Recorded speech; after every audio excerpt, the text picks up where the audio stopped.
القرآن المجيد وأعوذ بالله من الشيطان الرجيم بسم الله الرحمن الرحيم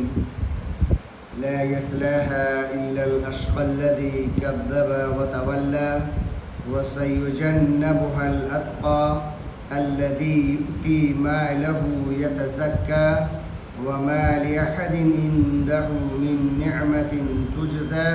إلا ابتغاء وجه ربه العالى ولسوف يرضى۔ محترم مسلین، تمام قسم کی تعریف اس اللہ رب العالمین کے لیے ہے جس اللہ تبارک و تعالی نے رب العالمین نے ہمیں اور آپ کو شب قدر اور لیلۃ القدر جیسی رات عنایت فرمائی، اور بڑی ہی مبارکباد ہیں وہ بزرگ، وہ نوجوان، وہ بچے جنہوں نے راتوں کو قیام کر کے قرآن کریم کی تلاوت کر کے سنن اور نوافل کا اہتمام کر کے ذکر و اذکار میں مشغول رہ کر اپنی رات کو گزاری، اپنی رات بتائی۔ اللہ تبارک و تعالی ان سب کے اس اعمال خیر کو قبول فرمائے۔ سورہ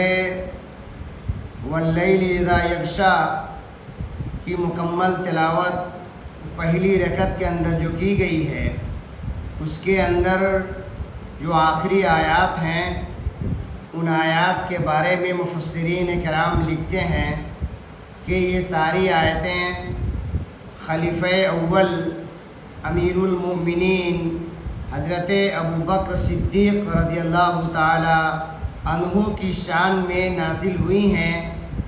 حقیقت تو یہی ہے کہ قرآن کریم صحابہ کرام کی زندگی میں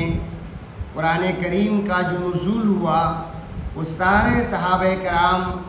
اس بات پر گواہ ہیں، شاہد ہیں۔ انہوں نے اپنی آنکھوں سے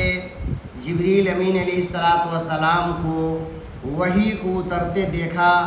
جبریل امین کو آتے جاتے دیکھا۔ اللہ کے رسول صلی اللہ علیہ وسلم پر جو آیتیں نازل ہوئیں ان ساری آیتوں کو انہوں نے حفظ کیا، اور اس کے اندر جو احکام، جو اوامر، جو نواہی بیان کیے گئے ہیں، ان سارے احکام کو، ان سارے اوامر و نواہی کو بجا لایا۔ یعنی صحابہ کرام کی زندگی قرآن کریم کی عملی تفسیر تھی۔ اللہ تبارک و تعالی نے حضرت ابوبکر صدیق رضی اللہ تعالی عنہ کے بارے میں ان کی شان میں جو آیتیں نازل فرمائی ہیں، کہا کہ وَسَيُجَنَّبُهَا الْأَتْقَى الَّذِي يُؤْتِي مَالَهُ يَتَزَكَّى، کہ اس بھڑکتی ہوئی شعلوں والی جہنم کی آگ سے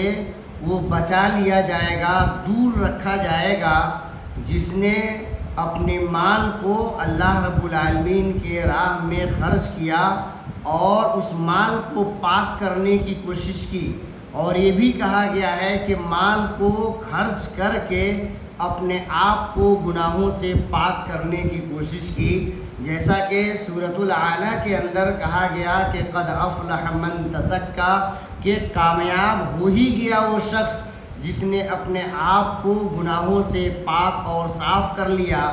اور ایک معنی لوگوں نے یہ بھی بیان کیا ہے کہ قد افلح من تزکیٰ، کہ کامیاب ہو ہی گیا وہ شخص جس نے اپنے مال کی زکوٰۃ ادا کی، مال کی زکوٰۃ کو ادا کیا۔ اللہ کے رسول صلی اللہ علیہ وسلم کے صحابہ میں حضرت ابوبکر صدیق رضی اللہ تعالی عنہ ایک ایسے صحابی ہیں کہ جنہوں نے جہاں بھی جیسی ضرورت پڑی اپنی مال کو اللہ کے راستے میں خرچ کیا، یتیموں کے ساتھ، مسکینوں کے ساتھ، بیواؤں کے ساتھ، کمزوروں کے ساتھ، ضعیفوں کے ساتھ جو ہے آپ نے ہمدردی کا سلوک کیا۔ کبھی ایسا نہیں ہے کہ جو آپ نے کسی کو دیا ہے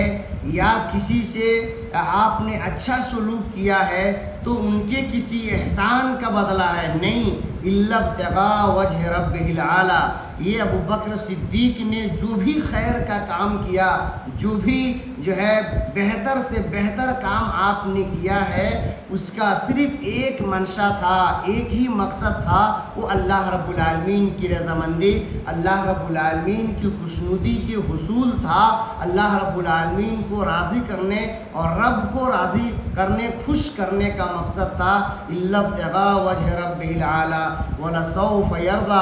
اور جو بھی دنیا کے اندر جیسے ابو بکر صدیق رضی اللہ تعالی عنہ نے ان سارے اعمال خیر کو انجام دیا، اللہ تبارک و تعالی ان سے راضی ہو گیا، وہ اللہ رب العالمین سے راضی ہو گئے۔ اگر آج بھی وہ صفت ہمارے اندر پیدا ہو جائے، جو صفت، جو گن، جو خوبی حضرت ابو بکر صدیق رضی اللہ تعالی عنہ کے اندر تھی، یقینی طور پر کہہ سکتے ہیں کہ اللہ تبارک و تعالی ہم سے خوش ہو جائے گا اور ہم بھی اللہ رب العالمین سے خوش ہو جائیں گے۔ ہمیں آج ضرورت ہے ایسا عمل کرنے کے لیے جس سے ہمارا رب راضی اور خوش ہو جائے اور اللہ تبارک و تعالیٰ کے انعام اور اکرام اور اس کے دیدار الہی سے بھی ہم بھی خوش ہو جائیں۔ اللہ تبارک و تعالیٰ اس شب قدر کی رات میں ہماری عبادتوں، ہماری جو ہے نوافل، ہماری تلاوت اور ہمارے رکوع اور سجود اور تمام اعمال خیر کو قبول فرمائے، آمین۔ اقول قولی ھذا